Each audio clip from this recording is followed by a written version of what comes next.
마지막 순간에 벌어진 변화는 단순한 기술 업데이트가 아니었다. 그것은 수십 년간 굳어져 있던 군사 질서, 그리고 나토 내부에서 암묵적으로 유지되던 힘의 균형을 근본부터 흔드는 사건이었다. 그 변화의 중심에 이름이 오른 전투기는 다름 아닌 한국의 KF-21이었다. 그동안 KF-21은 미국산 엔진 의존, 제한된 성능 범위, 그리고 F-35의 그늘 아래에 있는 기종으로 인식되어 왔다. 그러나 이 인식은 단 한 번의 결정으로 완전히 무너졌다. 이야기는 조용히 시작되었다. 공식 브리핑도 대대적인 발표도 없었다. 하지만 군사 분석가들 사이에서는 특정 징후들이 포착되기 시작했다. KF-21 시험 비행 일정의 갑작스러운 변경, 엔진 관련 예산 구조의 미묘한 이동, 그리고 한국 방산 관계자들의 발언 수위 변화가 그것이었다. 처음에는 단순한 성능 개선이나 블록 업그레이드 정도로 치부되었지만 시간이 지날수록 상황은 전혀 다른 방향으로 흘러가고 있음을 드러냈다. 결정적인 신호는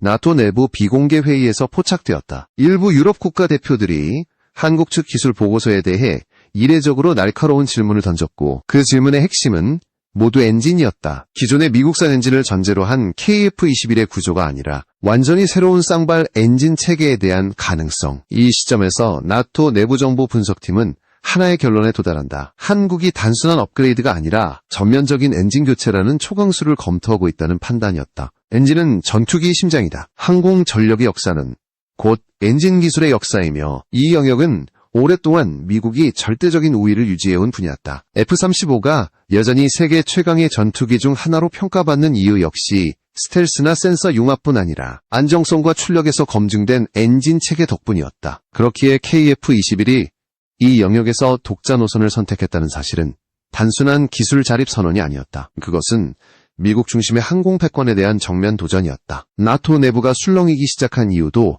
바로 여기에 있다. 만약 KF-21이 국산 쌍발 엔진을 통해 추력, 기동성, 작전 반경에서 기존 F-35의 일부 성능을 넘어선다면 이는 단순히 한 국가의 방산 성공 사례를 넘어선다. 이는 무기 수출 구조, 연합 작전 개념, 그리고 향후 공군 전략 구성 전략 전체를 다시 써야 하는 문제로 이어진다. 특히 유럽 국가들에게 이 변화는 매우 민감한 사안이었다. 미국산 무기에 대한 의존도를 줄이고 싶지만 대안이 없었던 국가들에게 KF-21은 새로운 선택지가 될 수 있기 때문이다. 이 시점에서 미국의 반응은 겉으로 보기에는 차분했다. 공식적으로는 어떠한 우려도 표명하지 않았고 KF-21 관련 질문에는 원론적인 입장만 반복했다. 그러나 비공식 채널에서는 전혀 다른 움직임이 포착되었다.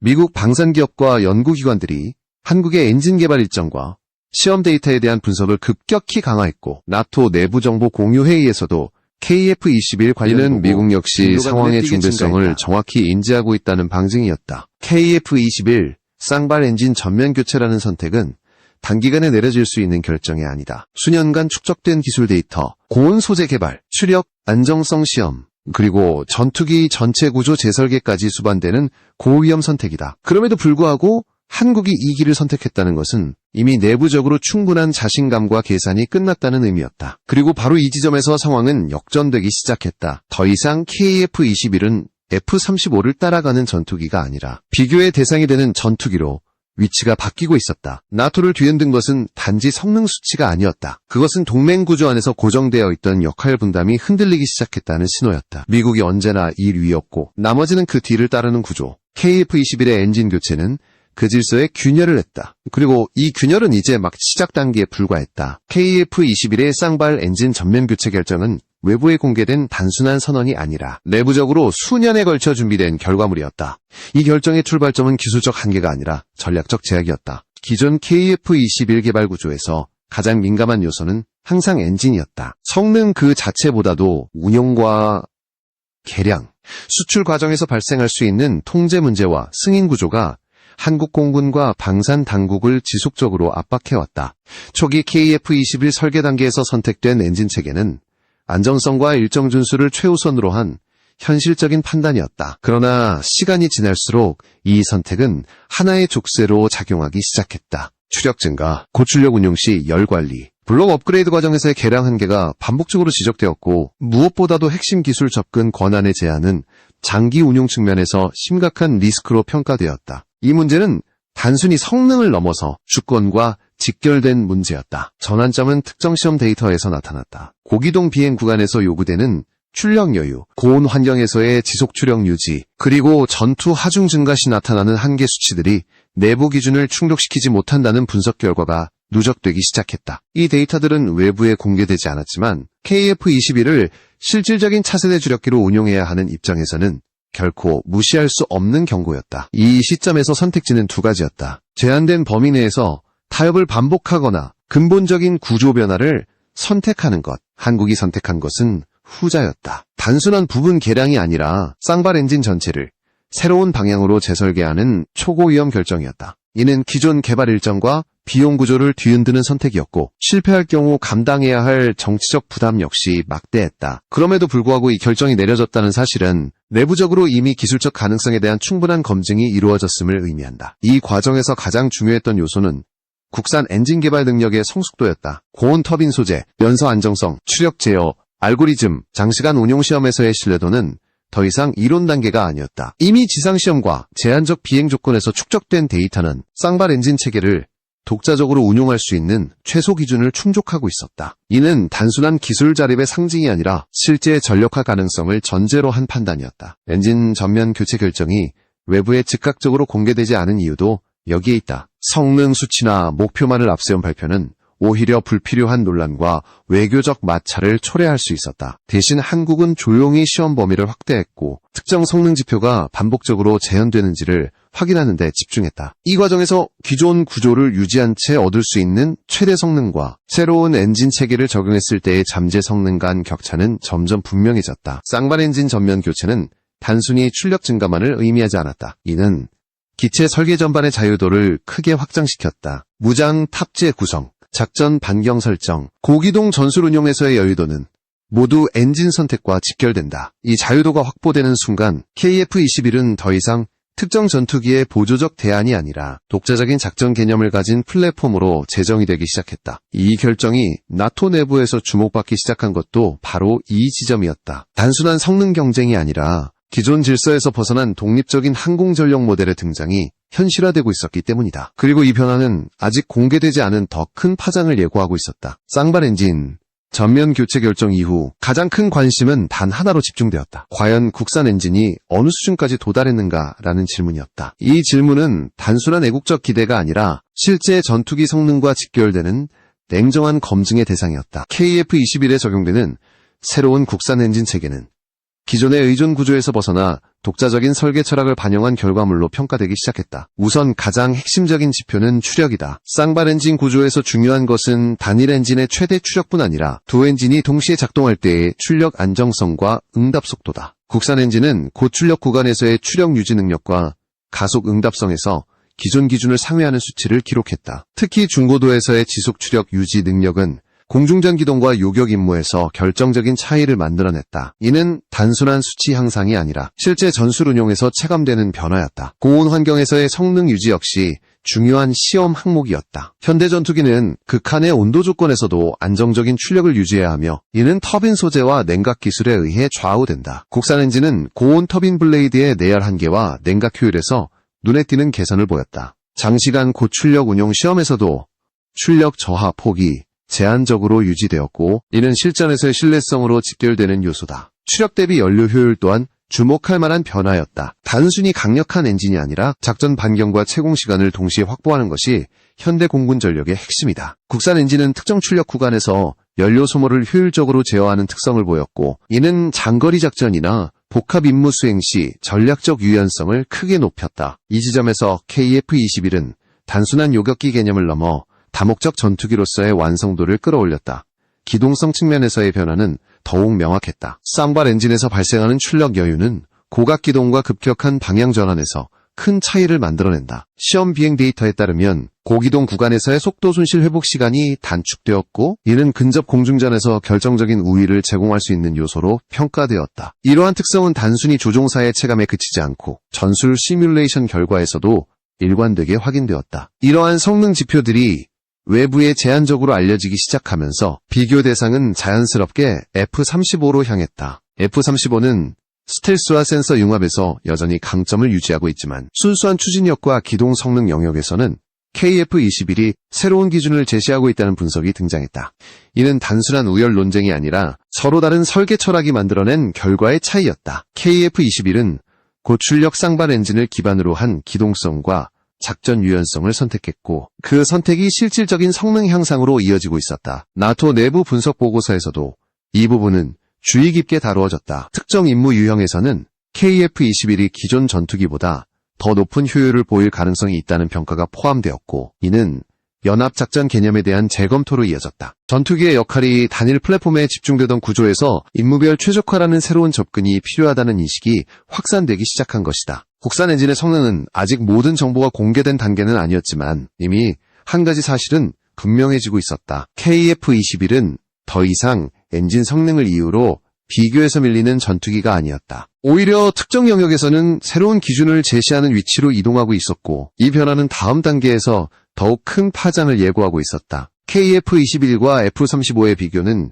단순한 성능 나열이 아니라 두 전투기가 지향하는 전쟁 방식의 차이를 드러내는 과정이었다. F-35는 스텔스 중심의 네트워크 전쟁을 위해 설계된 플랫폼이다. 센서 융합과 정보 공유, 은밀 침투 능력이 핵심이며 전장 전체를 하나의 시스템으로 묶는 역할에 초점을 둔다. 반면 KF-21은 고출력 쌍발 엔진을 기반으로 한 기동성, 작전 유연성, 그리고 다양한 임무 환경에 대한 적응력을 전면에 내세운다. 이 차이는 실제 전술 운용에서 명확하게 드러난다. 공중전 상황을 가정한 시뮬레이션에서 KF-21은 고기동 구간에서의 반응 속도와 에너지 회복 능력에서 강점을 보였다. 급격한 선회 이후 속도 손실을 얼마나 빠르게 만회하느냐는 근접 교전에서 생존성과 직결된다. 쌍발 엔진에서 확보되는 출력 여유는 이 지점에서 결정적인 차이를 만든다. 반면 F-35는 기동 성능보다는 교전 이전 단계에서의 정보 우위와 첫 타격 능력에 강점을 둔다. 두 기체는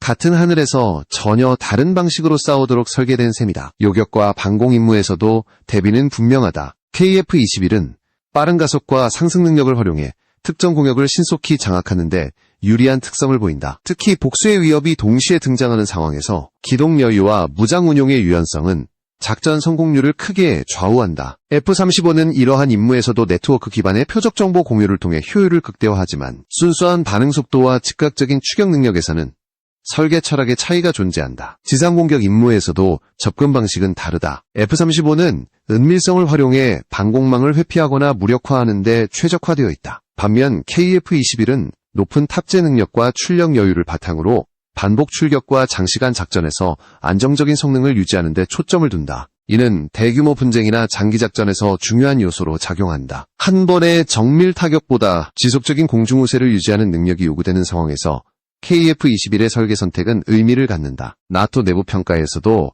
이러한 차이는 점점 더 구체적으로 언급되기 시작했다. 특정 임무 환경에서는 F-35가 최적의 선택이지만 다른 조건에서는 KF-21이 더 높은 효율을 보일 수 있다는 분석이 포함되었다. 이는 어느 한 기체가 절대적으로 우위에 있다는 결론이 아니라 전력 구성이 단일 해답으로 수렴하던 시대가 끝나가고 있다는 신호였다. 전투기의 가치는 하나의 기준이 아니라 임무별 적합성으로 평가되기 시작했다. 이러한 비교가 공개적으로 언급되기 시작하면서 미국 중심의 기존 인식에도 미묘한 변화가 감지되었다. F-35는 여전히 강력한 전투기이지만 더 이상 모든 영역에서 유일한 기준은 아니었다. KF-21은 쌍발 엔진을 통해 확보한 기동성과 작전 유연성으로 특정 전술 환경에서 새로운 대안을 제시하는 위치로 이동했다. 이 변화는 단순한 기술 경쟁을 넘어 동맹 내 전력 운용 개념 자체를 재정의하는 흐름으로 이어지고 있었다. 비교의 결론은 명확했다. KF-21과 F-35는 경쟁자이면서 동시에 서로 다른 역할을 수행하는 플랫폼이다. 그러나 한 가지는 분명해졌다. KF-21은 더 이상 비교의 출발선에 서 있는 전투기가 아니었다. 이미 같은 테이블 위에서 다른 선택지를 제시하는 존재로 자리 잡고 있었다. KF-21의 쌍발 엔진 전면 교체와 성능 변화가 구체적으로 인식되기 시작하자 가장 먼저 반응한 곳은 미국과 나토 내부였다. 공개 석상에서의 발언은 여전히 신중했고 공식 문서에서는 균형 잡힌 표현이 유지되었다. 그러나 비공식 분석과 내부 평가에서는 분명한 긴장감이 감지되었다. 이는 단순히 새로운 전투기의 등장에 대한 경계가 아니라 기존 질서가 흔들릴 수 있다는 인식에서 비롯된 반응이었다. 미국 방산업계는 KF-21의 변화를 예의주시했다. 특히 엔진 분야에서의 독자 노선은 단순한 기술 발전이 아니라 장기적인 영향력을 약화시킬 수 있는 요소로 평가되었다. 그동안 항공 엔진은 미국이 동맹국들과의 관계에서 유지해온 핵심 지렛대 중 하나였다. 운용 승인, 개량 허가, 수출 통제는 모두 엔진 기술을 중심으로 작동해왔다. KF-21이 이 구조에서 벗어나기 시작했다는 사실은 단순한 경쟁 이상의 의미를 지녔다. 나토 내부에서도 논의는 빠르게 확산되었다. 일부 유럽 국가는 KF-21을 새로운 협력 모델로 검토하기 시작했고, 이는 기존 전투기 도입 계획에 대한 재검토로 이어졌다. 특히 중견 공군 전력을 보유한 국가들 사이에서는 고가의 스텔스 전투기 일변도 전략이 과연 최선인가라는 질문이 제기되었다. KF-21은 이 질문에 현실적인 대안을 제시하는 사례로 떠올랐다. 미국의 대응은 복합적이었다. 한편으로는 기존 동맹 구조를 유지하기 위해 F-35의 업그레이드 계획과 지원 범위를 강조했고, 다른 한편으로는 기술 격차를 다시 벌리기 위한 연구개발 투자를 가속화했다. 이는 경쟁을 부정하기보다는 경쟁을 관리하려는 접근에 가까웠다. KF-21을 단순히 위협으로 규정하기보다는 변화한 환경 속에서 미국의 우위를 어떻게 유지할 것인가에 초점이 맞춰졌다. 흥미로운 점은 일부 나토 국가들이 공개적으로는 중립적인 입장을 유지하면서도 내부적으로는 KF-21 관련 정보 수집과 분석을 강화했다는 사실이다. 시험 비행 데이터, 엔진 신뢰성, 장기 운용 비용에 대한 평가가